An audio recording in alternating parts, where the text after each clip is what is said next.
The finger splint can be used for finger fractures and lacerations as well as for tendon repairs. To begin, measure from the wrist joint to the tip of the injured finger. Cut the desired length of the splint. Hold the splint up to the patient's hand and measure the length of the injured finger. Mark the spot with a pinch at the web space. Next, cut the splint from the end of the wrist towards the marked spot.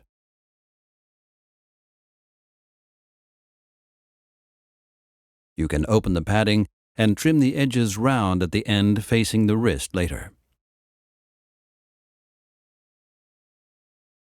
Fold the substrate lengthwise and cut out a 1 finger wide strip of the substrate up to the pinch.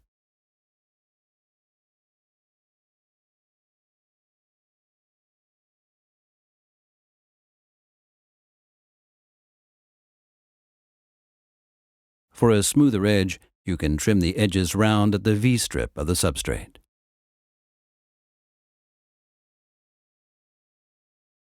Put the substrate back inside the padding and close the padding.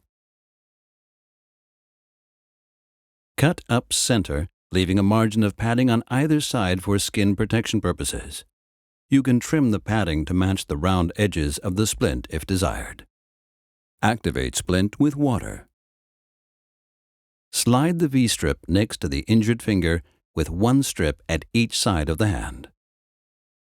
Put a padding stripe between the fingers to prevent skin irritation.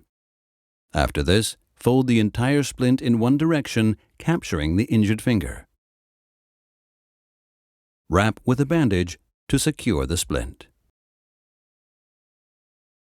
Anchor at the injured finger, wrap around the fingers twice, and go down through the web space of the index finger and thumb. Wrap around the wrist to secure the hand. Continue through the web space of the index finger and thumb again, and move upwards to the injured finger once more.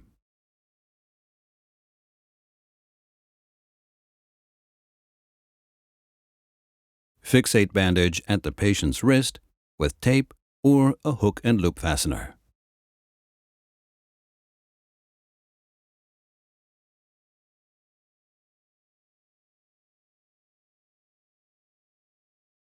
Position until the splint is in a rigid position.